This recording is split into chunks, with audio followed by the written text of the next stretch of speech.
So hello guys, welcome back. So ഇന്ന് നമ്മൾ explain ചെയ്യാൻ വേണ്ടി പോകുന്നത് ബ്ലീച്ച് എന്ന് പറഞ്ഞ ജാപ്പനീസ് ആനിമി TV സീരീസിൻ്റെ സീസൺ 3 7ാമത്തെ എപ്പിസോഡാണ്. സോ അല്ലാത്ത എപ്പിസോഡ് നമ്പർ കൗണ്ട് 48. സോ ഈ വീഡിയോയിലോട്ട് പോകുന്നതിന് മുന്നേ നമ്മുടെ ചാനൽ ആദ്യമായിട്ട് കാണുന്ന ഒരാളാണ് നിങ്ങളെങ്കിൽ ജസ്റ്റ് സബ്സ്ക്രൈബ് ചെയ്തേക്കുക, അതുപോലെ വീഡിയോക്ക് ലൈക്ക് തന്നേക്കുക. സോ നമുക്ക് നേരെ എക്സ്പ്ലനേഷനിലേക്ക് പോകാം. മാറും ഫൈറ്റ് ചെയ്യാൻ വേണ്ടി റെഡി ആകുന്നു. ക്യാപ്റ്റൻ തോഷിറോ അവിടെ നിന്ന് ലൂട്ടനൻറ്റിനോട് പറയുകയാണ്, നീ ഇവിടെ നിന്ന് പൊക്കോ, അല്ലെങ്കിൽ ഞങ്ങൾ ഫൈറ്റ് ചെയ്യാൻ നേരത്ത് നീയും മരിക്കും എന്ന് പറഞ്ഞിട്ട് അവർ രണ്ടുപേരും അവരുടെ സമ്പത്തും എടുത്ത് അവരുടെ നേരെ വരുന്നു. ക്യാപ്റ്റൻ ഗിന്നിച്ചിമാറും അതുപോലെ തന്നെ ക്യാപ്റ്റൻ തോഷിറോയും നല്ല രീതിയിൽ തന്നെ ഫൈറ്റ് ചെയ്യുന്നുണ്ട്. അവർക്ക് രണ്ടുപേർക്കും ഈക്വൽ പവറാണ്.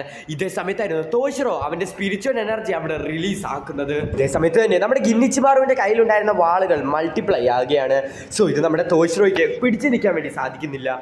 ഇതേ സമയത്ത് തന്നെ നമ്മുടെ തോഷിറോ ആണെങ്കിൽ തൻ്റെ സങ്ബത്തുവിൻ്റെ ഫസ്റ്റ് ഫോം റിലീസ് ആക്കിയാണ്. അതൊരു ഐസ് ഡ്രാഗന്റെ രൂപത്തിലാണുള്ളത്. സോ അവൻ്റെ സങ്ബത്തുവിൻ്റെ പേര് കോയി മാറു എന്നാണ്. ഈ കാഴ്ചകളെല്ലാം കണ്ടിട്ട് നമ്മുടെ കീബി ആണെങ്കിൽ വളരെയധികം നല്ല രീതിയിൽ തന്നെ ഞെട്ടി നിൽക്കുകയാണ്. കാരണം സോൾ സൊസൈറ്റിയിലെ തന്നെ ഏറ്റവും പവർഫുൾ ആയിട്ടുള്ള ഐസ് സ്റ്റെപ്പ് സ്ട്രോങ്ങസ്റ്റ് സങ്ബത്തു ക്യാപ്റ്റൻ തോഷിറോൻ്റെ ആണ്. സോ നമുക്ക് മനസ്സിലാക്കാം അത് വളരെയധികം പവർഫുൾ ആയിട്ടുള്ള ഒരു സങ്ബത്തുവാണ്. ഇതേ സമയം തന്നെ അവരുടെ നേരെ അറ്റാക്ക് ചെയ്യുകയാണ്. അത് നമ്മുടെ ഗിന്നിച്ചിമാറു ആണെങ്കിൽ വളരെയധികം ഈസിയായിട്ട് തന്നെ ഡോഡ്ജ് ചെയ്യുന്നുണ്ടെങ്കിലും നമ്മുടെ കിരയാണെങ്കിൽ അത് അറ്റാക്കിൽ പെട്ടിട്ട് ചെറുതായിട്ട് ഇഞ്ചേർഡ് ആകുകയാണ്. ഇതൊക്കെ കണ്ട നമ്മുടെ ഗിന്നിച്ചിമാറു ആണെങ്കിൽ അവൻ്റെ സമ്പത്ത് യൂസ് ചെയ്തിട്ട് അവൻ്റെ ഐസ് ഡ്രാഗനെ മുഴുവനായിട്ടും ഇല്ലാതാക്കാൻ വേണ്ടി ശ്രമിക്കുകയാണ്. എന്നാൽ ക്യാപ്റ്റൻ തോഷിറോ വന്നിട്ട് നമ്മുടെ ഗിന്നിച്ചിമാറുവിൻ്റെ കൈയുണ്ടല്ലോ അതങ്ങ് ഫ്രീസ് ആക്കുകയാണ്. ഇച്ചിമാറുവിന് ഇപ്പോൾ ഒന്നും ചെയ്യാൻ വേണ്ടി സാധിക്കുന്നില്ല. വളരെയധികം ദേഷ്യം വന്ന നമ്മുടെ ഇച്ചിമാറു ആണെങ്കിൽ അവൻ്റെ സങ്ബത്തുവിൻ്റെ ഫസ്റ്റ് ഫോം പുറത്തെടുക്കുകയാണ്. അവൻ്റെ സങ്ബത്തുവിൻ്റെ പേര് ഷോ എന്നാണ്. ഇതാണ് പ്രൊനൗൺസിയേഷൻ എന്ന് എനിക്ക് അറിയത്തില്ല. സോ നമ്മുടെ ഇച്ചിമാറുവിൻ്റെ കയ്യിലിരുന്ന ആ ചെറിയ സങ്ബത്തു ആണെങ്കിൽ വളരെയധികം നീളം കൂടിയ ഒരു സങ്ബത്തുമായിട്ട് മാറുകയാണ്. സോ നമ്മുടെ തോഷിറോൻ്റെ അടുത്ത് പോലും അത് പിടിച്ചു നിൽക്കുന്നില്ല. കാരണം നമ്മുടെ തോഷിറോ ജസ്റ്റ് മിസ്സിനൊക്കെയാണ് അതിൽ നിന്ന് ഡോഡ്ജ് ആകുന്നത്. നമ്മുടെ തോഷിറോ അതിൽ നിന്ന് എങ്ങനെയെങ്കിലുമൊക്കെ ഒന്ന് രക്ഷപ്പെട്ട് സൈഡിലോട്ട് മാറിയിരിക്കുന്ന സമയത്ത് നമ്മുടെ ഇച്ചിമാറു ആണെങ്കിൽ അവൻ്റെ സങ്ബത്തു മോമോൻ്റെ നേരെ അറ്റാക്ക് ചെയ്യാൻ വേണ്ടി വിടുന്നു. സോ ഇത് കണ്ട് നമ്മുടെ തോഷിറോ വളരെയധികം നല്ല രീതിയിൽ തന്നെ ഞെട്ടുന്നുണ്ട്. നമ്മുടെ ക്യാപ്റ്റൻ തോഷിറോയ്ക്ക് ഇപ്പം മോമോൻ്റെ അടുത്ത് പോയി ഒന്നും ചെയ്യാൻ വേണ്ടി സാധിക്കുന്നില്ല.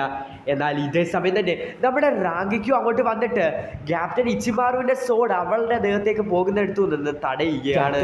ഇപ്പം ഈ വാള് എൻ്റെ അടുത്തു നിന്ന് മാറ്റിക്കോ, അല്ലെങ്കിൽ എനിക്ക് ക്യാപ്റ്റൻ്റെ കൂടെ ഫൈറ്റ് ചെയ്തേ സാധിക്കത്തുള്ളൂ നമ്മുടെ റാങ്കിക്കും പറയുന്നു.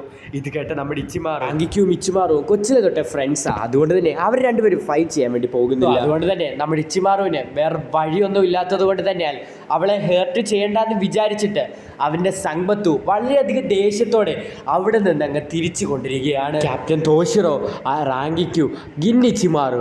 സോ വേറെ വഴിയൊന്നും ഇല്ലാത്തത് കൊണ്ട് തന്നെയാൽ ഇവർ 3 പേരും അവിടെ വെച്ച് തന്നെ ഫൈറ്റ് നിർത്തുകയാണ്. സോ ഈ പിന്നീട് കാണിക്കുന്നത് മോമോന് വേണ്ടി ട്രീറ്റ്മെൻ്റ് ഒക്കെ കൊടുത്തിട്ട് ഹോസ്പിറ്റലിൽ കിടത്തിയിരിക്കുന്നതാണ്. സോ മോമോൻ്റെ ഈ അവസ്ഥ കണ്ടിട്ട് നമ്മുടെ ക്യാപ്റ്റൻ തോഷിറോയ്ക്ക് ഒരുപാടധികം വിഷമം വരുന്നു. ഇതേ സമയം തന്നെ നമ്മുടെ റാങ്കിക്കുവിനോട് ക്യാപ്റ്റൻ തോഷിറോ താങ്ക്സ് പറയുകയാണ്.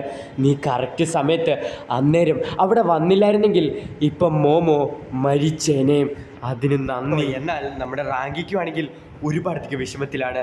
കാരണം ക്യാപ്റ്റൻ തോഷിറോയും അതുപോലെ തന്നെ ഗിന്നിച്ചിമാറും തനിക്ക് വേണ്ടപ്പെട്ട ആൾക്കാരാണ്. സോ ഇവർ രണ്ടുപേരും ഫൈറ്റ് ചെയ്യുന്നത് കൊണ്ടാണ് വിഷമിച്ച് നിൽക്കുന്നത്. പിന്നീട് കാണിക്കുന്നത് വളരെയധികം നല്ല രീതിയിൽ തന്നെ ട്രെയിനിങ് ചെയ്തുകൊണ്ടിരിക്കുന്ന ഇച്ചിഗോനെയാണ്. ഇച്ചിഗോൻ്റെ ഒക്കെ ട്രെയിനിങ് ഒക്കെ കണ്ടിട്ട് നമ്മുടെ യോറിച്ച് നല്ല രീതിയിൽ തന്നെയാണ് ഇരിക്കുന്നത്.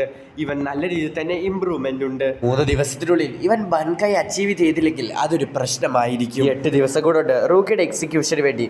പക്ഷേ ട്രെയിനിങ് മെത്തേഡ് ഉണ്ടാക്കിയത് കീറ്റ്സുക്കിയാണ്.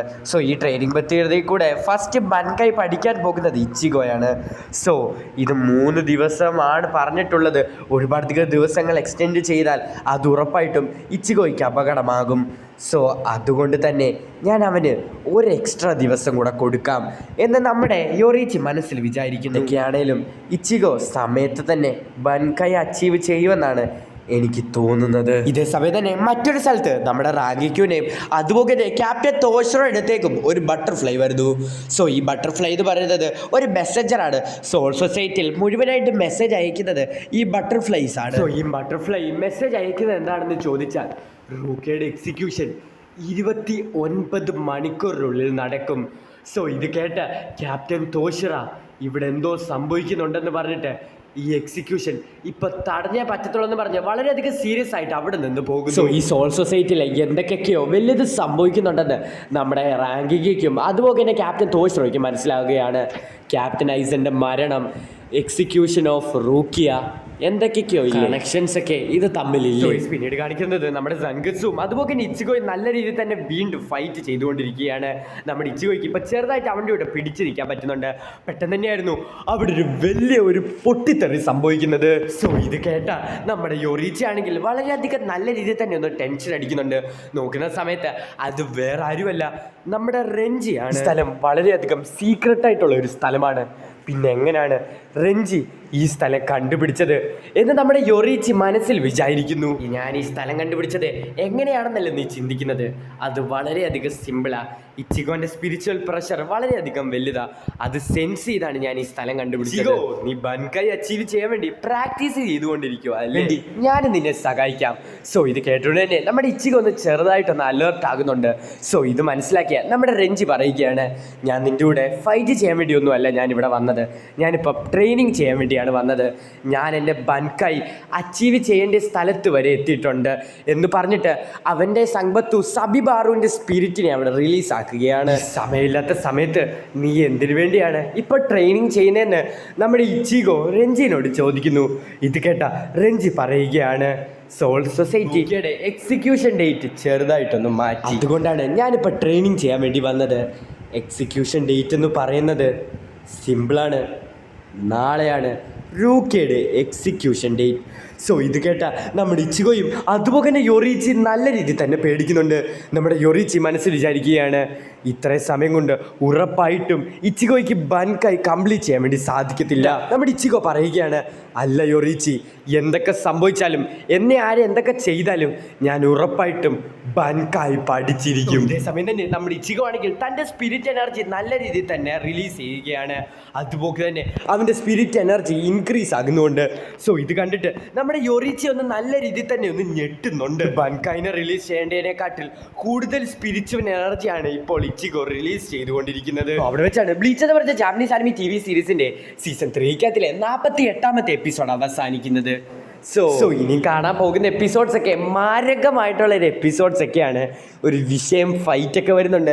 നിങ്ങൾ എല്ലാവരും അതിനൊക്കെ വേണ്ടി വെയിറ്റ് ചെയ്യുക. ആരും വീഡിയോ നിർത്തിയിട്ട് പോകില്ലേ, ഒരു കാര്യം പറയണ്ട, അത് നിങ്ങൾ കേട്ടിട്ട് പോകും, അല്ലെങ്കിൽ സീനാവും ഇനി വീഡിയോ കാണാൻ നേരത്ത്. സംഭവം എന്ന് വെച്ചാൽ ഞാൻ തുടക്കം പറയുന്നത് സീസൺ 3 2ാമത്തെ എപ്പിസോഡ് അല്ലെങ്കിൽ സീസൺ 3 6ാമത്തെ എപ്പിസോഡ് എന്നുള്ള രീതിയിലാണ്.